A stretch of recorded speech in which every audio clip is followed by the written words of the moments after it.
The FNRad Snowboard Podcast is presented by Skyview Campers, Never Summer's innovative take on the tiny home. Designed and built in beautiful Colorado, check out skyviewcampers.com. Wired Snowboards builds quality snowboards by hand 10 minutes away from my house. Visit wiredsnowboards.com and order one today. Fixed bindings are easy to adjust, long-lasting, high-performance bindings built to have less impact on the environment. Check out fixedbindingco.com. Rip Curl outerwear, strength, durability, and performance. Designed to search further in the snow, head to ripcurl.com and check out the Anti-Series jacket. I can't wait to rock this thing. New Greens, 100% organic, vibrant green juice. Buy yourself some at newgreens.com and use code FNRad at checkout for 20% off. The Boardroom Snowboard Shop, best selection, best prices, Vancouver's premier snowboard shop. The Boardroom ships to anywhere in North America, so go to boardroomshop.com or visit their stores in Vancouver and North Van.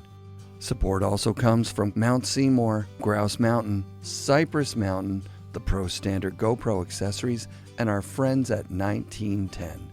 You can use code FNRad at checkout for 20% off at 1910.com. The Haven's a center for transformational learning located on beautiful Gabriola Island. Plan a visit at haven.ca and use code FNRad at checkout to save 10% off their Come Alive program. Mike Chantry's first snowboarding contest he put together was the Worlds in 1983 at Soda Springs, where he also placed 17th. Mike's been instrumental in most of the big contests in snowboarding, and he's now co-hosting the Legends of Tahoe event at Donner Ranch for the last 20 years. His history runs deep in both skate and snow, and he's earned his place as one of the founding fathers of freestyle snowboarding.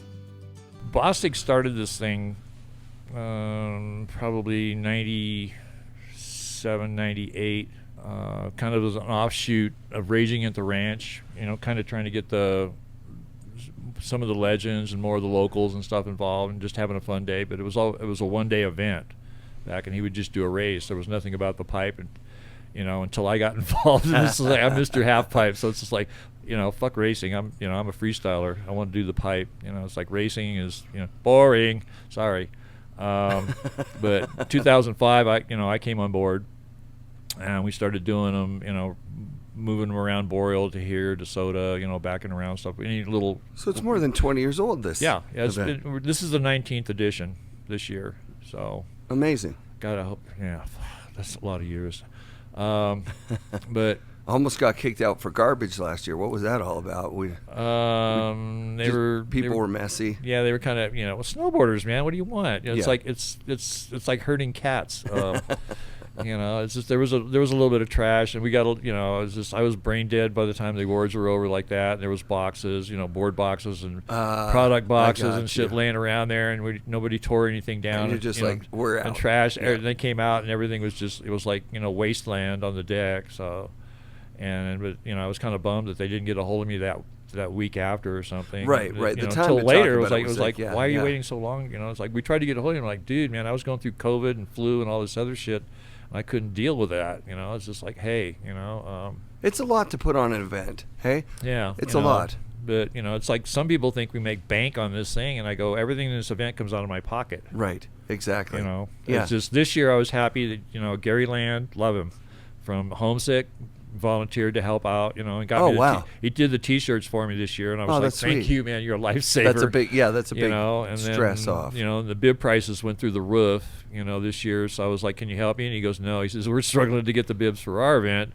So I went, so I went out in the archives and started digging through my bins of old bibs from the last couple of years, and I went, "Yeah, I got enough to run this event this year." Sick. So we had like 3 years of 3 years with all the different events back and forth, and so trying to make sure there was no double numbers, it was like duels. I was like, wait a minute, okay, we'll just put an A on that one. So, but we found enough of those. So everybody was happy, it's like nobody cared. So what about a corporate sponsor, that kind of thing? I've tried a couple times, and they're just like, yeah, but what their main thing is, how much TV coverage can you get? Right. You know, or internet coverage or anything like that. Yeah, and I was just like, hey, how many clips are there? You know, I go, we're a ground roots, grassroots, thing. and, deal here. It's, we're home funded, me. Yeah. And well, thank you for that, because this event, I've been to a lot of events. Yeah. And this is the event I would want to go to. Oh, yeah, I would choose this over. It's the only one pretty like much it, anything. Anywhere. You know, it's you never know who's going to show up too. Yeah. Well, I invite. I just throw out the invite and go, hey, come out, and then, for the inductions for the legends, it's like, are you going to make it? It's just like I'm not going to go and make get your plaque and all this stuff and publicize, hey, so and so's coming, and then you don't show up. So I go, then you're really going to get roasted. And I'll just bring somebody up as a doppelganger on the stage, and we'll mask them up like you, and then we'll just rip them. So, wow, what's the first event you ever did? Snowboarding? Yeah. 83 Worlds. That was the only one. That was really the only one that I ever competed in. I got 17th in the Worlds. And then you got 17th at the first Worlds. I was ranked in 17th 83. in the world. Soda Springs in '83. Yeah. I was ranked 17th in the world standings at that event. That's amazing. So, and then the next 84 and the 85 Worlds, I wound up getting injured. The 84 Worlds, we were doing coin op over at Boreal, and I was smoking Tom every run, and I was like, "Dude, I'm taking the money this year." That's a claim right there. Yeah, I was going, "I'm taking all the money, dude. You're not getting the purse this year." Yeah. So incidentally, I swear somebody moved a fucking gate on me because I was on autopilot. We did like about 20 laps, and I was like autopilot all the way down. So he goes, "Yeah, let's do a couple more," and I went down there and I hooked a gate at full speed and got an elbow in the ribs and broke all the ribs on one side. That's not good. And then he was happy. He was not happy, but he was. He drove me to the ER and sat with me and he commiserated with me, and then I could kind of hear the chuckle, that I get to keep the money now. So he won. So who won 84? Tom? No. Kidwell was overall in 84 and 85. He was the overall champion. Both. So. Right. He was the precursor for Kelly. He was the template that Kelly was following. Yeah. Become the world champion. Yeah. At the overall world champion, not just one event. Yeah. It wasn't until okay. Yeah. Okay. Here's a trivia question: who was the first world half-pipe champion ever? And everybody thinks it's somebody, but it's not. Well, I would think it was TK. No, obviously. It's never TK. TK was the second world champion. This is a little kid called Hargraves. There was two Hargraves brothers, and one of them won the world championship that year. Oh, wow. But you got to look at the judges were cafeteria workers and a couple ski patrol guys that they dragged out to judge it, and they'd never seen snowboarding before. Right. And Tom's trying to explain to them what snowboarding's all about, and you just see their eyes roll back in their heads. You know what? I love the layman take on. I was beside my friend who no skateboarding experience at all, and I was at the Slam City Jam event, which Dawn did actually up in Vancouver. And my friend Jay Renix, I said to him, "What do you think these tricks are called? Like, let's see." And the only one I remember that he did, someone did, a big backside air off, like a launch ramp, like a Mike Vallely super method. Yeah. He goes, "That looks like that would be called a pointer hang on." Yeah. Pointer hang on. I was like, that's incredible. I like the layman. Like they, that's why backflips and 360s are doing so well in the natural selection tour, because you're televised to everybody. They can understand going upside down. They're like, I don't normally go upside down. I could turn around 360 in my normal life, but upside down never happens. Yeah. So you could, Jimmy talked about it yesterday. If you were professional at snowboarding, and you wanted to win, you found out what the judges needed, and you did that. No, I'd always have judges meeting, and I'd go, look, this is what's going down. I go, during one particular season in the early years, and I was like, how can we up the ante, or up the the level of competition, and make it, because I go, this is fucking boring. It's like watching skateboarding in a half pipe. And I go, look, I was at the rider meeting. I go, look, guys, let me level with you.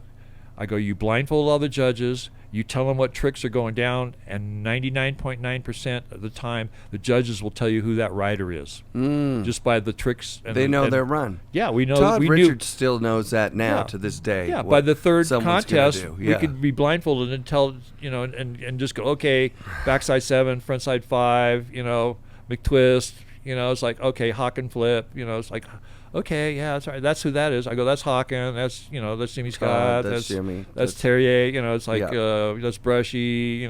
Daniel Frank. It's like Ingmar. Yeah. It's just like what? And I'm just like, I go, the best thing you can do is I go learn when you're training, do your run one way, do it backwards. Sure. Start with the other trick and then end with the big trick. Jimmy, the other way. Jimmy heard that and did that. And he took it to heart. Right. And a few of the other riders did too, and you saw the level come up more. Yeah. Yeah, we get it was like technically, but difficulty wise. So then you've got guys like Palmer who are probably a thorn in your side as a judge and an event rider, an event manager, that are just saying, but my one air is better than. Like, this shit's so small. Yeah. Like, I don't want to see 14 tricks. I'm going to do 3, and they're going to be fucking huge. Yeah. And there is a philosophy that you could reward that, and and that would also push it in a other direction. Yeah. Well, I always told them, I go, the higher the amplitude, the bigger degree of difficulty. Right. And that was true. You can do like a lowly 360, but if you're doing a 15-foot method, and tweaking it out and landing it clean, that's better. Right. It's like, I don't care if it's a 360, even if it's a backside 3. Right. And the whole thing with the Palmers is that, well, you're still in the contest, right? Because there's a whole other level of people that just didn't buy into contests whatsoever. Like, why are we ranking these things? Yeah. But then, the sponsors need to know, who do we sponsor? Yeah. You want to sponsor the guy that's doing the best shit. And so in the early days, it was all tied to contests. Yeah. All the photos were from contests. Yeah, shoots. we had Swatch from 86 to 88. Yeah. But after 88, we were no longer cutting edge. That's incredible. That's what Swatch told us, flat out. They told us in our face we were no longer cutting edge. They're after French? 3 years. Is that right? French? I don't know. Swatch? They're Europeans. We were at the That's meeting. fucked up. We were at the meeting after 88 was over, and, at Breck. And they're like, well, you're no longer cutting edge. And I'm like, so it's TDK that comes in, which most people wouldn't know was like a tape company, wasn't it? We're just like, cassette tapes? We're like, who is this? What is this? And we're like, we want the Swatch watches. It's just like, it's like in 88, everybody was making belts and suspenders and necklaces. Yes. They had, it was like, Jacoby was the worst, man. He had almost like a shirt made out of them, all connected together. And we're like, dude, this is too much, This is. You look up at it and it's like, okay, I take it, and everybody had like a case of different swatches. Yeah. Those days there was money getting thrown at events, at riders. Yeah. There was new gear every year. There was leaps and bounds in resort acceptance. Yeah. Did you see this all coming, like in the early days, like in '83? Are you going, we're going to get here. We're going to get to... I knew we'd get there, but, I was trying to figure out how fast we're going to get there or how slow we're going to get there. And it's just like certain areas were a little more resistant to our proposals and propositions that we wanted to do, and what we wanted to do on their mountain and how we wanted to treat their mountain, and they were, they had heard horror stories about the little rugrats, the chaotic, cruising down and slapping people, in the air with their tail of their boards, and slashing them and spraying them and everything else, and going and flipping them off and shit. So I'm like, that's snowboarding, man. And that was what was going on. Yeah, and that was jumping on the roof, sliding the snowmaking equipment. Like when Craig jumped off the roof at OP Pro and got arrested. And he got arrested. Yeah, and Burton had to come bail him out. So, Yeah, that's unbelievable. Shit like that. And I go, God, this is one of the best riders in the world, and he's doing this and getting arrested. And I was like, where's Palmer? It's like, what's he doing? He's I go, wait a minute. I go, is Palmer's like angst and swagger starting to play off, on Craig? And it's like, sometimes you'd see that, you'd see that come out. Oh, of course. When we were at Voriaz, he got a little crazy there in the Voriaz when we were in '89. Yeah, we were over there, and I was like, wow, there's the other side of Craig. Okay. Elmer, yeah. Yeah, it's Elmer. like, okay, I love it. watch out for Elmer, man. He's coming out. It's like Dr. Jekyll and Mr. Elmer. So What were the highlights for the Tahoe area? Like what events stand out where it was like we're at the cutting edge of snowboarding and this is the showcase of Tahoe? Well, the biggest thing was the first 3 Sims Worlds. Mm-hmm. Just started off, nobody had ever done that before, and Tom and then nobody even knew what a half pipe was. Right. In the beginning, just Burton wanted to ban. They wanted to boycott. Do you know anything about the Jake Tom thing? Like the alleged story that Tom told Jake, "Oh, we're not going to have a half pipe." And then Jake showed up and there was a half pipe and he's like, "But he said," and he just looked like, the lame-o. And, well, Tom being Tom, he probably would have told him, just to make sure he came out. Right. He Bring your guys. He just It's wanted the to come out here, worlds. and then he go, "Oh, Yeah. by the way, we have a half pipe." As soon as they showed up, you couldn't miss it. Right. It's like Right. right there, boom. Right. Yeah, So- Donna told it like as though Jake got out there and he felt betrayed.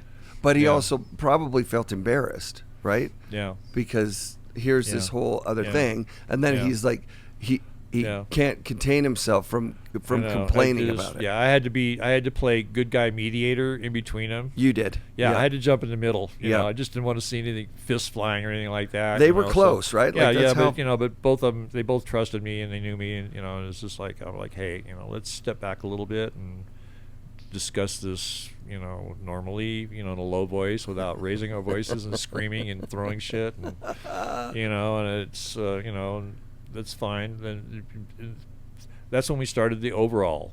Of You course. had to do everything. You had to do the pipe. You had to to. You had to do the pipe. You had to Right. do the slalom, and then you had to do the downhill. And What year is that? Is that 83. 83? That was 83. That's it. So that makes sense. Like that Yeah. that yeah, because that would burn Jake to the point where Yeah. he's like, "Fuck this guy, we're gonna bury him." yeah. And that was his MO Yeah. for the next Tom, 10 years. Tom, for like about a year or two before the 83 Worlds, was like, what can we do for an event to bring snowboarding to the forefront? Mm-hmm.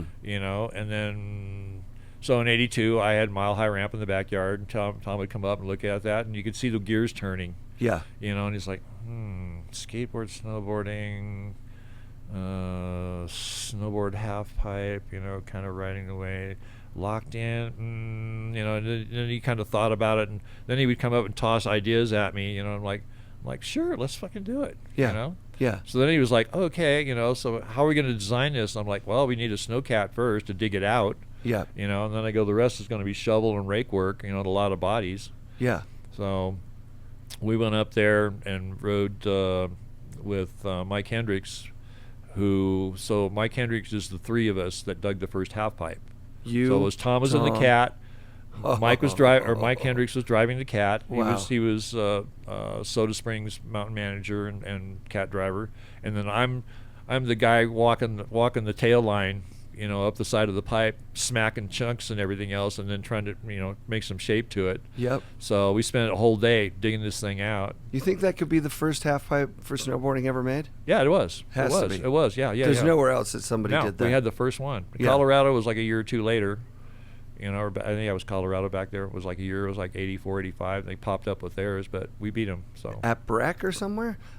no, it wasn't Breck. It was Arapahoe Basin or something. might have been. Right.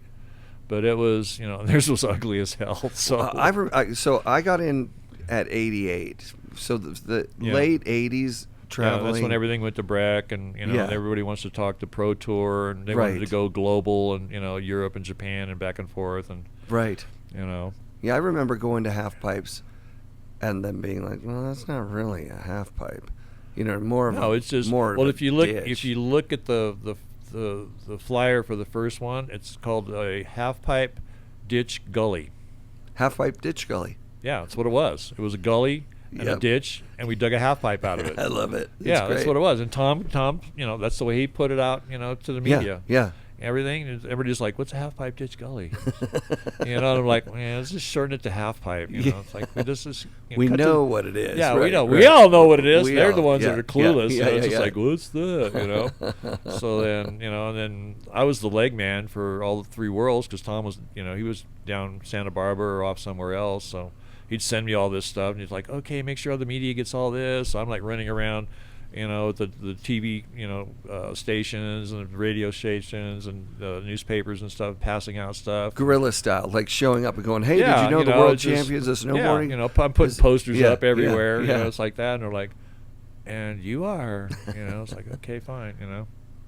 But How did you get into snowboarding in the first place? What was your through Tom? Yeah. Through Tom. Yeah, because I knew him through skateboarding from you know years. What was the transition first, Tom, from skateboarding to snowboarding? Like, was there some overlap there where he's still running sim skateboards, and then the snowboards are coming out? Oh, or they were was there- yeah, they were both together there for a while. Yeah, Yeah. yeah. There was like some time where, but like from what I understand, Tom got beat out by Dorfman pretty badly in skateboarding, right? Like as it transitioned into that Yeah. '80s wide Well, board graphic. When Dorfman bought the license, and then Tom was, you know, Tom was a businessman, but Dorfman was more crafty, so and more treacherous. So That's a so- great word. yeah, he was very he knew what was going on and how to get around stuff and get around people a lot. So, Right. but you know, they're just.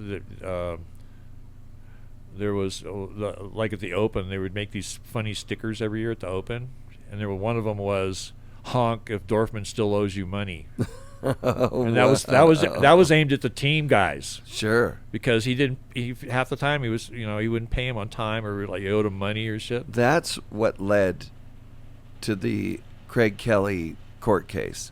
Yeah. Dorfman, not Tom. Tom had done a weird contract with Craig where he said, "I want you to sign a lifetime contract to me. Yeah. No matter what company I'm representing, you're coming with me."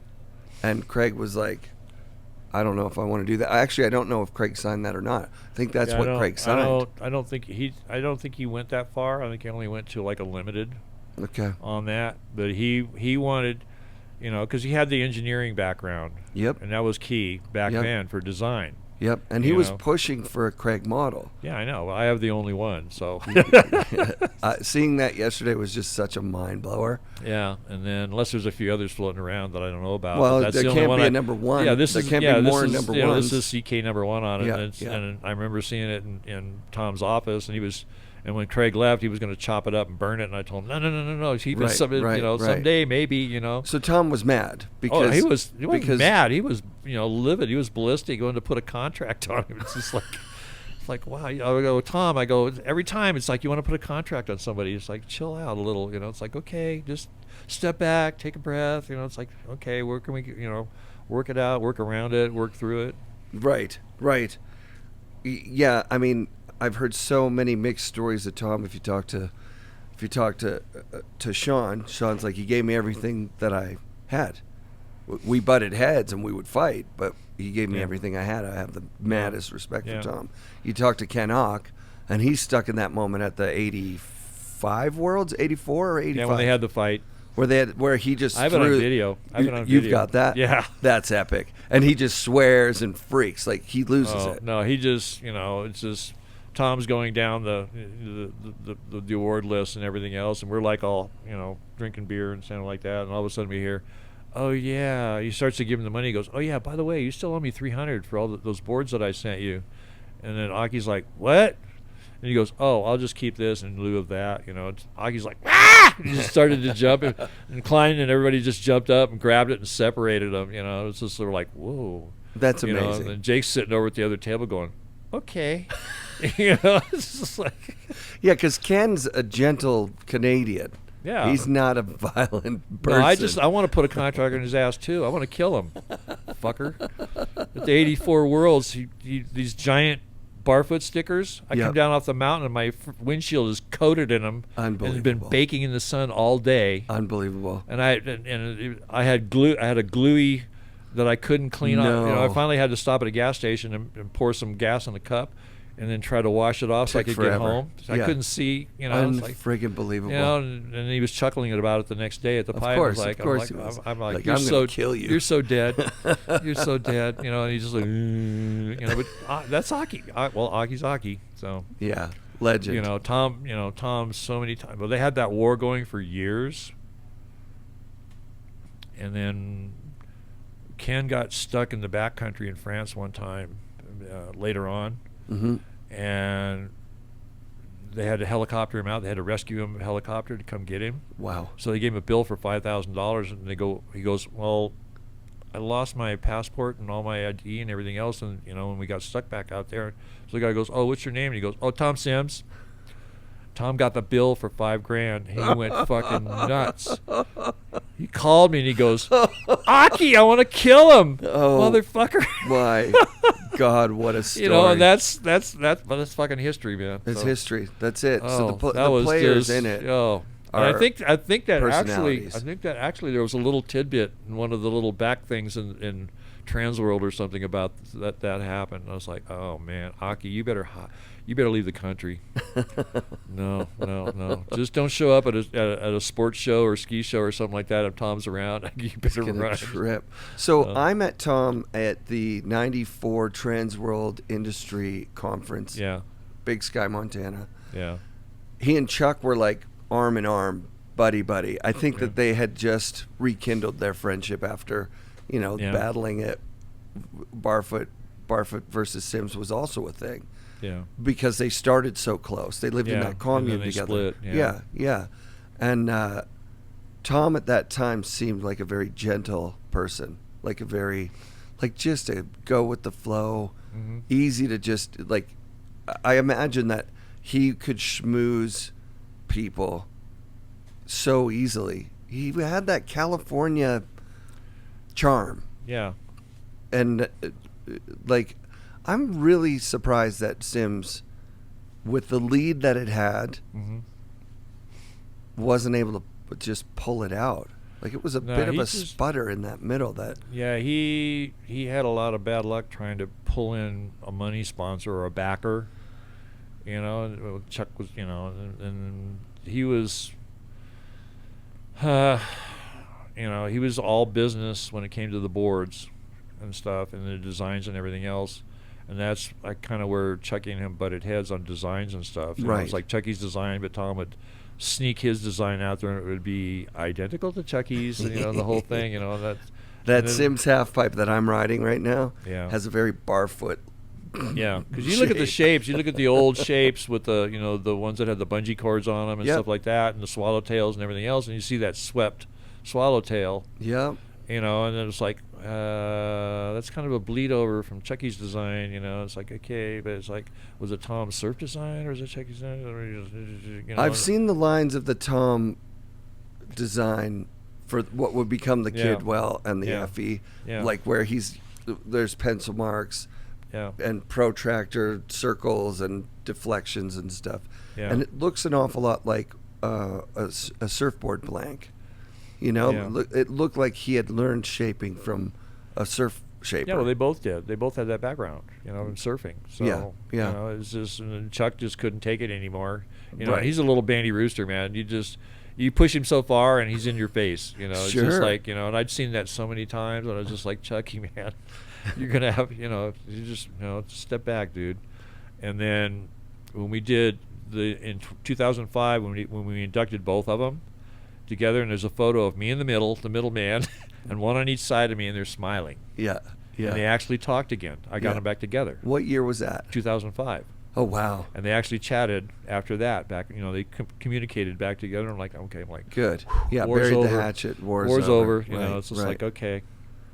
So it was, you know. Were you around when Tom and Steve Link did the 007 thing? Yeah, there's a long story about that one too. It must have been pretty much the most exposure that anyone had got.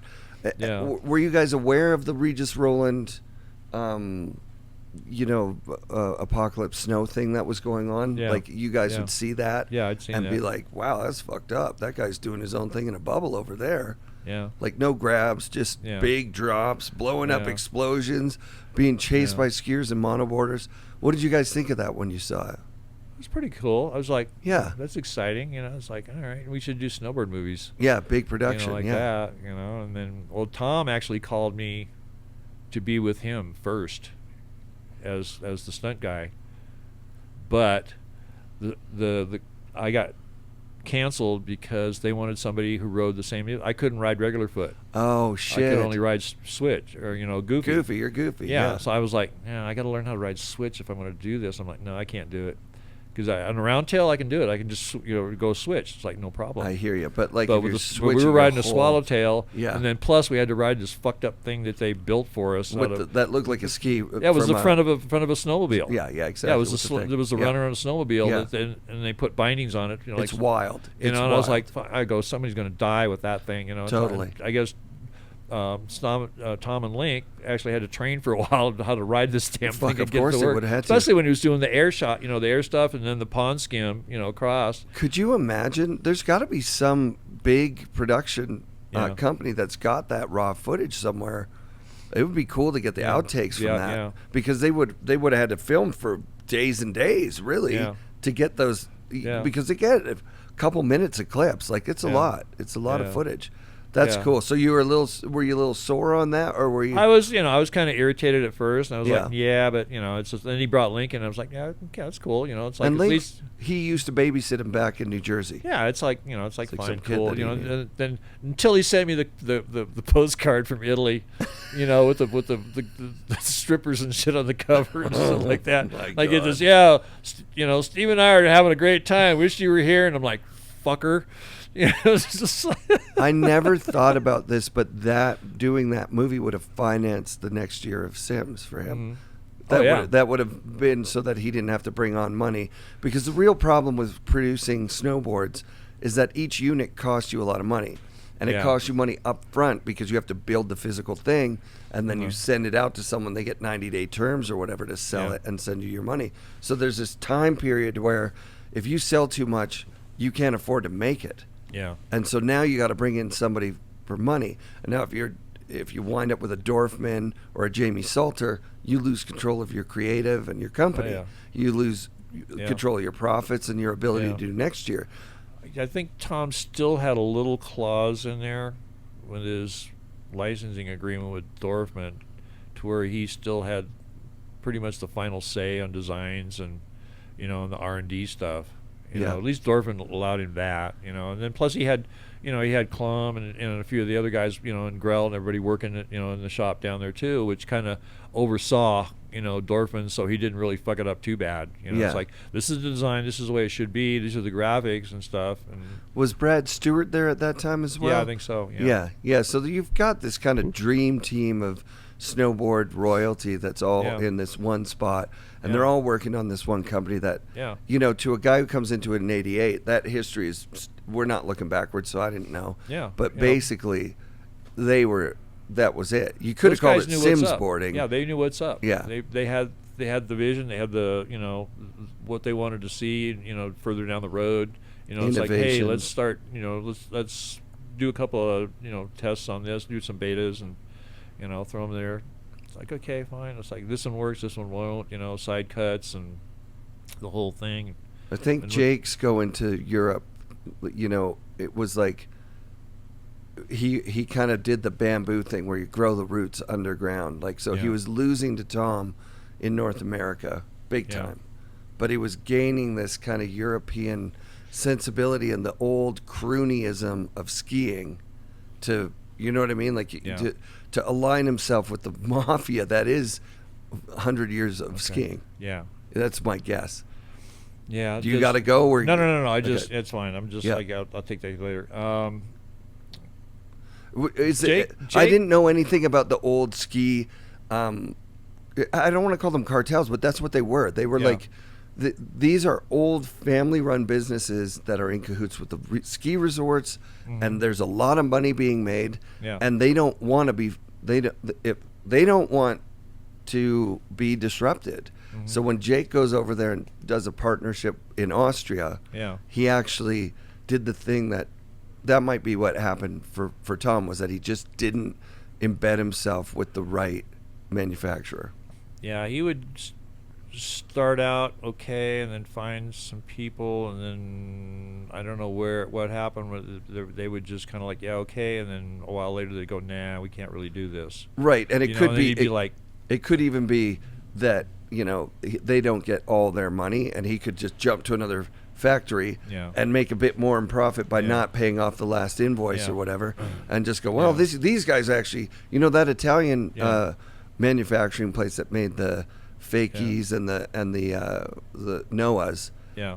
Those were skookum boards. Those were really nice. Yeah. And they ended up owning the licensing at some point, probably because they were owed a bunch of money for the boards that they made. That's my guess.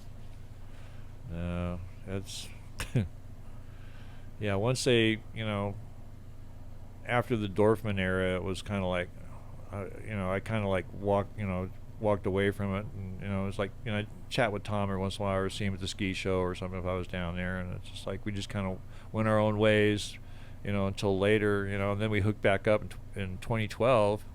I'm like, hey Tom, man, 30th anniversary of the First Worlds is coming up, the first half pipe. Dude, we got to do something. So we're going to do it with our event. Sick. So we chatted back and forth on the phone. I was like, I was picking his brain, and then he got really excited. He's just like, yeah, we got to do this. He's like, and then in December he passed away. And I was like, oh fuck. I go, well, there goes the contest. So I go, well, I had a verbal okay from him. Yeah. And I got a hold of Hillary, and I said, hey, I had a verbal from Tom, and he was going to come up, and be here for it. Quite the whole thing. I go, this is the, Tom Sims Retro Worlds. Yeah. And then we turned it into a memorial event. Yep. So, she's okay, fine, and then she got into with me for the, the branding, trademark. Thing. I'm like, yeah, fine, okay, as long as we don't go overboard, the whole thing. And then they started making with Never Summer, giving an overall a custom, one of 6 or 7 or 8 or whatever boards with that logo on it, and had the Sims on the bottom. Sick. So we started doing that every year. So every year we'd have the new logo, the event logo would be on that, which would make that many boards. And whoever won that division, men or women, or legends or opens or juniors, even the juniors, and I wanted to keep that taste and aspect of the event like Tom had back in the day. We had like age groups, it's like over and under and stuff like that. And then he always had a junior AMS division, so it was like the juniors could come up and they could ride with their peers. Sick. And learn from their peers, and I wanted to keep that going. Bostic told me that he was the first men's Masters champion or something. And you know what the Masters cutoff was age-wise? I don't know. So I was the first World Masters champion. So it was 27. He was saying I was 36. Jesus. So Masters now is over 50. Yeah. What it meant to be a 50-year-old back then, and what it is to be. I'm 50 right now. Yeah. Like I'm riding 80 days a season still. I didn't learn how to do a rodeo or a Misty until I was 55. That's fucking awesome. But I won't do them unless it was like powder. Sure. I go, if it's hard pack, fuck off, man. I go, my body, I was like, no, I don't heal that quick. That's a pretty rad claim, man, because I learned Misties. I would have been 20. I would have been like 20, 21, 22. Yeah. And then that was it. Rodeo was the one that got me. I couldn't do a rodeo. Yeah. Rodeos was sweet to me. I was like, that was like no brainer. Yeah, like, your body just goes that way. Yeah. Yeah. Sometimes you luck out, and that's, and then we got to the backside rodeo 90 rolls, and I was just my cutoff was trying to learn them switch. So yeah, I was like, after I get up and like, oh, I think I need some, like a gallon of Aleve, and it's like, I don't know, like 26 packs, and and an IV. So I was like, no, I'll just do them straight. So who is your unsung hero? Who's the underrated person didn't get their due? For the legends, like for people around here, people in Tahoe. Around here, the unsung is Mike Bassage, and then he's getting a lot of dues now and everything else. But coming through the 90s and stuff. Mm-hmm. He got robbed so many times. He was so much better than some of the other people, like the Davos World Championships. Mm-hmm. Terrier fell twice. And I got overruled because I was the only U.S. judge there, and I went ballistic. And Mikey's run was awesome. Flawless. And he stomped everything. Oof. And he got second. Terrier won. And the Euro judges were like, yeah, but he went so much bigger. And I'm like, he fucking fell. Yeah. Yeah. I don't give a shit. You don't fall and win the contest unless Can't everybody win on a else in fall. that final Right, falls. right. And everybody else didn't fall. Right. Terrier fell, but because he was Terrier, so. Wow. They were just like, I'm like, okay, I'm over it, so like that. So. Mikey Bassich is one of the nicest people I I've ever just go, met, I saw him later, after he got off the podium, like, I was like, hey, dude, you won, I go, he just got a big grin. He's like, yeah. Well, Jimmy Scott said something I've never heard before yesterday, which should be said all the time. He said, I've won contests I shouldn't have. Yeah. And I haven't won contests that I should have. Yeah. And that's the way that competitive anything is. Yeah. I would imagine. Yeah. I've never competed at any, this is my level here. Yeah. Is everybody's smiling, Yeah. everybody's having a good time. Oh yeah, that's why I love it. It's when I got in. You can thank Paul Alden for me getting into judging. Because Nice. that was the '88 Lamar incident, and he goes, "You want to change shit, judge?" So I go, "Okay, I'll see you next year." That is a pivotal moment. I go, he threw in the gauntlet snowboard down. history. I picked it up. That's rad. So I'm like, "Fuck you! I'm gonna get in there." I go, every one of those guys on that podium is a rep for a company. And all they see is their homeboys, homies, Right. And I go, all I want to see is a bib number. Yep. And that's the way I ruled it after that. I go, I don't want to see names. All I see is bib numbers. Right. And I go, the announcer's going to be doing the names and everything else, Sure. but I want these guys concentrating on their, their timer or their score sheet or anything like that. Rider which is the bib 73 number. is coming through I'm now. like, pay Yep. attention. What's going on in the pipe? Yep. Not who's calling this guy's name or this thing like that. Right. So I kind of, when I trained all the judges, that's what I ingrained in them. I was like, don't be looking at what the name is or anything like that. I go, I want to be the fairest and most impartial you can be. You are a judge.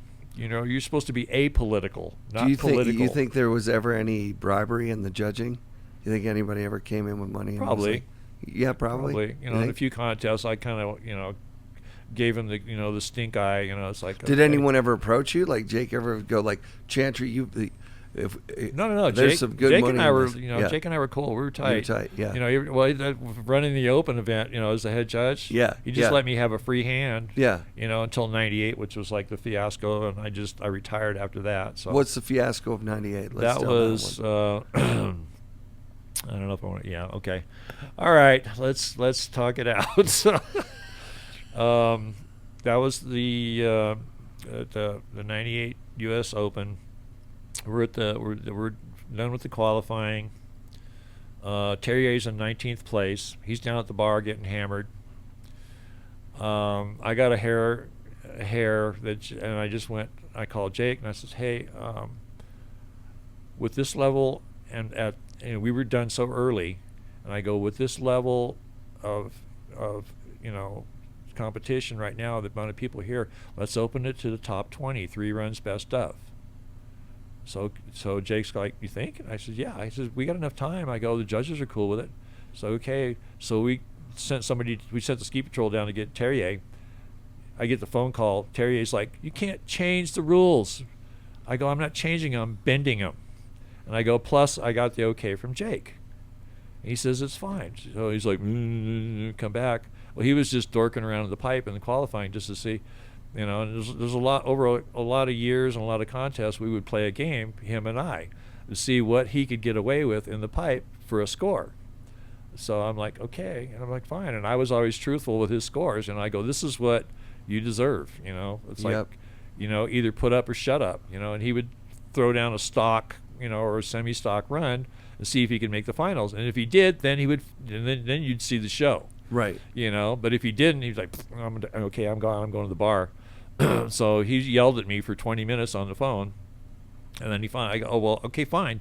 You can be 19th place, or you can be first." And he came back and fucking won. So it's just like, and I'm like, dude, So what's the fiasco part of it? Just It that was because I had a problem with my judges, and there was a little rebellion. A couple, the East Coast boys, and the Jersey, posse and shit like that. So I was trying to shut that down, and then as a head judge, I can change the score. I can say, no, I want 2 points off. I go, that's too high. Drop it down. Wow. Like that. Yeah. And I can do that. I can overrule That's them. some godlike fucking and I shit did, right and there. I did, and I go, that's, and it's just, actually, I was wrong. It was Terrier didn't win. He didn't win. He was second place by 2/10, and these guys had him. He did the score, but that was when, who was it? God, Rob King won. Kinger won. He just threw the sickest 900s, back to backs. So it was the innovation. Yeah, Here it comes was Rob just like King. that. Well, And Terry was like, he had the big, he was still Pop-Tarts. Terry. He had the big He's still doing Pop-Tarts and his stuff shit. like that, Yeah. but he was, it was kind of like lackadaisical on the hock and flip and stuff like that. Yeah. So I went, and so I just took a poll and I said, okay, well, who thought who won? So it was like Kinger, Terrier, and I was like, okay. So I'm the deciding vote. I'm like in Congress. I'm the deciding. It's like, okay. Then I split the vote. So I went, look, this is. I go, this is bullshit.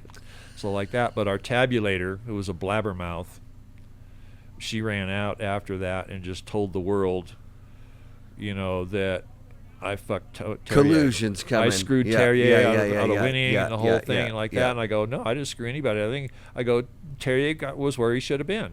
Second. Second place. I go, he showed us what he had, and Kinger just had, 3 awesome runs. One of them which was stellar. Yeah. And he was just overjoyed. One of them like, won the contest. Yeah. It's like, fine. It's okay. Yeah. Like, okay. So after that, it's like. That sounds like a and then fiasco. Jake called me about a month later, and he goes, we had a little too much, I'm like, okay, fine. He says, let's chill for a couple of years and see where it goes. I'm like, fine, okay. If you want me to come back, I go, that's cool. So everybody else stand behind my decision. Yeah, everybody stood the story, and I go, hey, I'm the lightning rod. I'm the guy that's making the big bucks and making the decisions and stuff. So yeah, it's the buck stops here. That's amazing. I took the criticism and everything else. I went, thank you very much. Yeah. Hey, thanks for letting me be part of this event for 10 years or 12 years. It's a little more difficult to do when you're first new at it than when you're the old. Yeah. That people are going to complain no matter what. Yeah. Once you've got 12 years, every decision you make, there's going to be a contingency of people that are like, the fucking judging sucked. Oh yeah, I should have won. He should have won. They should have won. No, this guy, that guy. Right. I always try to keep the innovation into it. It's just like, okay, let's keep it fresh. Front ways, back ways, start in the middle and go both ways from your run or something like that. And it was like, that keeps the judges riveted. You watched the NST? You watched the Natural Selection Tour at all? I watched a couple of them. They were pretty cool. Yeah. The judging gets a lot of criticism. Yeah. I was not a fan of the Olympic judging. So.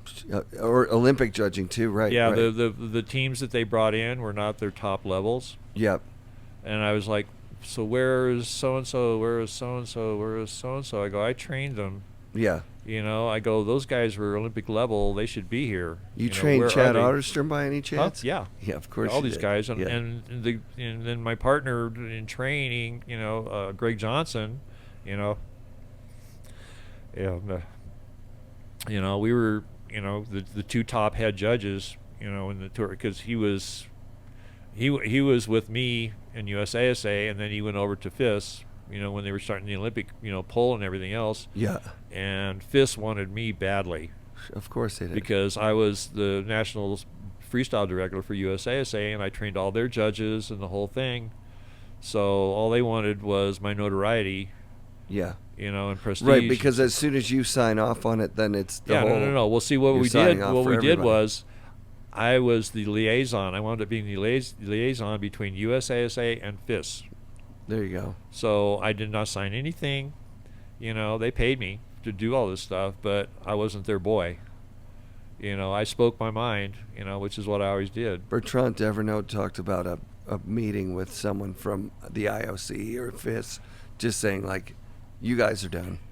You guys are done. This is where we'll take it from here. No, it's just they were so bass backwards, in accepting anything. Everything was on a 6-year program for them, and they had to do so many beta programs and so many tests and shit. It was like, okay, well, let's see, it's on probation, and if it runs good for 5 years, then when the 6th year, we'll vote on it, yes or no. And I'm like, and Greg and I had all these judging formulas to make it really super quick and fast and exciting. Yeah. Everything else, and they just sat on it, and they're like, no, we don't want to do that, the whole thing. And then with my double up that I came up with to make it fast and crazy, Explain the double up. You told that to me this morning. What a fun format. Yeah, it's almost like jam format. It is. It's like a mini jam, and I was doing the freeride tour with ESPN, and we were running out of daylight. And so they were freaking out. The camera guys were going, no. Okay, give me about 5 minutes to think about it. So I kind of threw a bunch of stuff through my mind, and it had always been in there somewhere, jumbling around, this formula. So when I came back, so I had a rider meeting with 180 riders. So I was like, dudes, okay, you trust me, fine. You do? Okay, so everybody's like, yeah, okay. So I took the main judge panel of 4 judges, split them into 2 judges and 2 judges. And what we did is the first guy dropped in the pipe. The second hit, at the second hit, the next guy would drop in the pipe. The second hit, the next guy would drop in the pipe. The second hit, the next guy would drop in the pipe. And that was it. You would be judged by one team, and then you would be judged by the other team, and it would be a combined score, no best of. But you had these were good, solid judging teams. They were the best I had. And, and then the riders were just like, wow. And they weren't freezing. They were getting their runs in, and we had jam format, and it was in heats. So you knew when your heat time started, and we had it regulated time-wise, so it was like you needed to be there at that time. What about if someone falls? Because that is going to fuck you up if somebody fell in front of you. That's fine. Then the other guy would go up. They still, that judge team was focused on that guy. Yep. And then if he did, then the other guy would hold the other guy for another hit and then drop him. Got it. So they had a chance to do their score, and then, so you do quick scoring, move on. It seems like a fantastic way to keep the crowd engaged, keep the competitors the crowd loved going. It. ESPN loved it because it was like controlled chaos. Controlled chaos, like, wow, exactly. What's going just on? Like, bam, there's another hit. Bam, there's another hit. It's like bam, they've never seen anything like it. It's like, incredible. Okay, well, thank you. It's like, okay, fine. And then they wanted to do it, because it drew in. We could accept more competitors in the event to qualify. Yep. So you want to pay your $1 to come and jump in there and try to make the finals against so and so. And so, okay, fine, like that. And then Jake found out about it, so we started doing it at the Open for the last 3 years, 3 or 4 years that I was at the Open. That's how they ran the Open. Yeah, we did. No, this is like qualifying. Yep. It actually opened up qualifying bigger to so many more people. We would have, I had 2 or 3 judging teams. Yeah. Those years. Yeah. Yeah, cool. That do that, but what I used to do, it was one of my ideas when I came in to start head judging the Open was, okay, fine. I want for the AMs, because it was the amateur qualifying to get into the Open, and there was only 12 spots. So I go, Jake, can I grab some of the pros?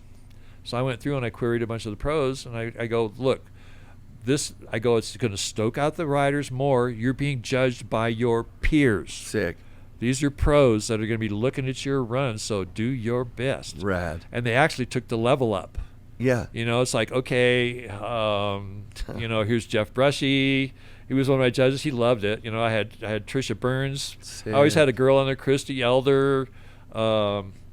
It was like Max Plosinator from Austria was in there. Fabian Rohr. I had all these. I just go by. I go, you're drafted, you're drafted, you're drafted, you're drafted, and I go get over to the podium, and I go, it's like, okay, and Jake paid him.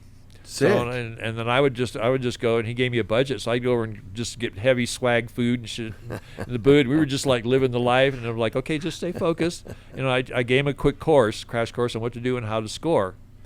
And they were cool with it, and it was great. After that first year, it was like every year I'd go grab some pros, and then the person was like, hey, can I go judge that too? Like, they thought it was cool. Oh, that's amazing. And every year we would do that. And then the double up, I had to bring in more teams, so we really couldn't do it after that. So. Well, this is the exact thing that people, and Terrier is famous for. We're talking about, we're going to lose this when we go to a FIS format. We're going to lose this. We're going to lose the creativity. We're going to lose the direction where we can pivot and change things? No, it's going to be rigid, freaking with the blinders on, figure skating. Yeah. Or gymnastics. Hey, the shit's amazing to watch. Yeah. I like when I catch an Olympic highlight reel, I'm like, wow, that was crazy, awesome, cool. Yeah. But when you talk to an Olympic athlete, they're not Sean Palmer. You know what I mean? They're training with a coach, and you got one or more coaches and many coaches, coaching team, a rehab team. A mental coach. All you have to do is make the team, and you're taken care of. Right.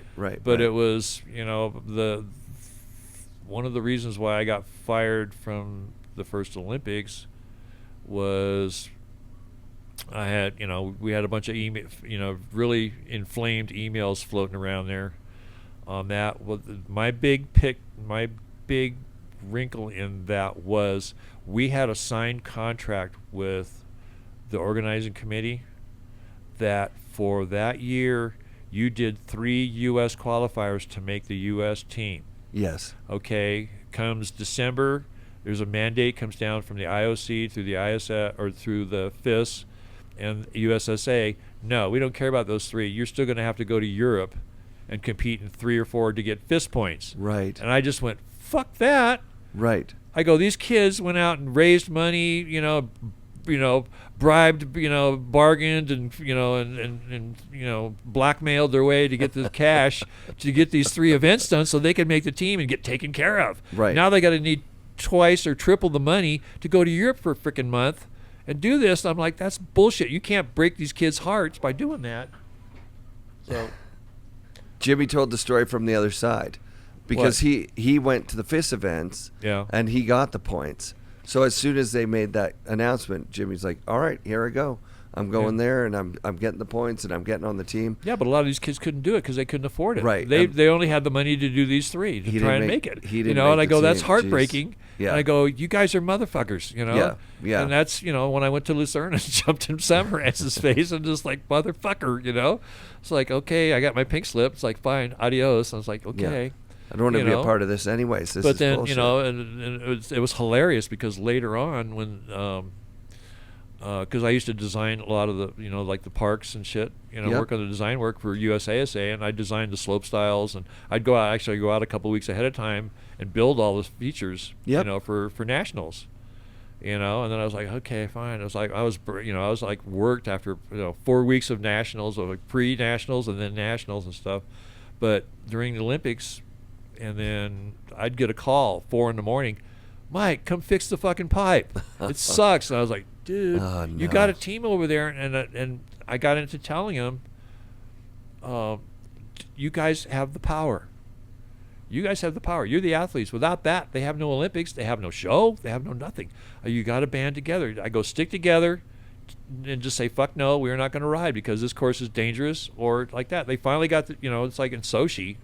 Yep. I got 2 calls. Yeah. And I go, how long it's going to take me to get there? I go, by the time I get there, they'll be shutting down and having the closing ceremonies and everything else. I go, dudes, it's like that was, what was it? McBoris got injured, in the training, and then they finally got it pushed through that, I go, enough of them got together and went, and so they finally fixed everything. Yeah. Not super good, but they fixed it enough so it was a lot safer than it was. So everybody was a lot happier with it. So I'm like, okay, fine, Events, and at one point, I think there was a judging program. Somebody, Sherry up in Canada, was running it for the. Yeah. We did. I worked with her too. Yeah. I'm talking. She's a sweetheart. I get it. I know. Type of person we had our own views about what should happen and everything else. We butted heads and stuff, but we still talked. So we talked at a normal level without screaming. So I went to do the course, and then I realized this shit ain't for me. I don't want to judge people. Yeah. I don't want to be in the contest. I want to be riding the mountain. This is too restrictive, What are we at here? We just did an hour, dude. Yeah, it's 11. Yeah. All right, let's call it. That was okay. That was a wonderful, smooth Trip conversation down memory lane with absolute legend Mike Chantry. Thank you so much for everything you've done over the years. Right, the N-Men documentary and your Mile High Ramp, and just your integrity in the space has kept us together, and now here we've got this event that's one of these. If I'm above ground and I'm walking, we're here every year. So the Legend World Tour, are you endorsing that? Yeah, I'd like to see it get bigger. Me too. It's just we got a text from Borgstead up in Alaska. They want to do the challenge, the AK challenge part of it, make it part of it. Yeah. So I'm like, fine, we can do different things. It's all a about great the idea. pipe and the race and the Arctic Challenge and and a few of these other events. The Longboard Classic. This is what I've been talking about, just off the top of my head, with like having an avenue for guys who rip still, like Todd Richards and Sean Palmer and Nate, to get sponsors and have a second heyday. Yeah. Like to actually go out with people. Because I would watch that. I mean, I grew up in Ontario, Canada, and I remember going to a hockey game, and it was an all-timers game. Yeah. And they weren't wearing helmets because fuck you, we didn't wear helmets back in our day. And they played against some of the like youngsters, and it was a very exciting game. Yeah. It was a really cool thing to watch. And I think you could get that draw. Yeah. This event should have a spectator draw for sure. I'm going to bring a bunch of listeners to the show to this next year, and I'm going to do it upright. We'll do a house. We'll put a package together where, hey, fly in from all over the world. We'll hang out together. You'll get to meet people. We'll do a meet with, ride with, and then, because that's what this event is worthy of. Like, if I had known that this was going on like this whole time, I mean, I would see the media of it, but this event is much bigger than the media coverage that it gets. That's all. I've talked to a lot of blue in the face with TV stations and everything else, and they're all about the Olympics. Yeah, it's either X Games, Do Tour, or the Olympics. And we're like, the redheaded stepchild. That's it. It's like okay, or I'd go to and talk to a TV station, the gal that covers the Olympics down in the SAC, and she's like, oh, that's nice, and I was just like, but you got to remember, I built the first half pipe with Tom Sims and Mike Hendricks, and I go, that's where the Olympic half pipe came from. So this broadcast would be telling the stories. So each one of these guys getting on mic in front of a thing, and it would be a great 1 hour package of watching and real live action snowboarding and racing and results and awards. Okay. Yeah. I want to throw a shout out to Terry Hawkinson and Sean White. I want you guys to come and be inducted into Legends. If you're into it, please come down and hang out with us and party with us and ride with us. Yeah. We'd love you guys to be here. That'd be sick. That'd be super sick. Yeah. Two of the best hanging out. Ever. Yeah. Yeah. That's great. That's good. That's it. That's a mic drop. That's where we're at. Thank you. Click. Thanks, man. That was sick. FNRad shoutouts this week to Mike Chantry. Thanks for doing the show, man. Special thanks to everyone from our Patreon crew. Our top supporters include wonderful people like Anthony Toraron, Jamie Shaw, Roy Arnborseth, Heinrich Doneberg, Chris Green, Hayden Pocock, who's the luckiest FNRad raffle winner of all time. Speaking of which, it's time to do fundraising. I'll get to that in June. Kyle C., the beautiful human Carl Montoya, who got me up to the Bald Face Lodge this year. Thanks, Carl. Scott Grabkey, and our newest Big Bucks Patreon supporter, Greg the Cajun Newfie. Thank you all. It's the most epic way to support the show, and I couldn't do it without you. Be sure to come back next week for more bonus content from FNRad Snowboarding, presented by Skyview Campers and brought to you by FNRad Productions.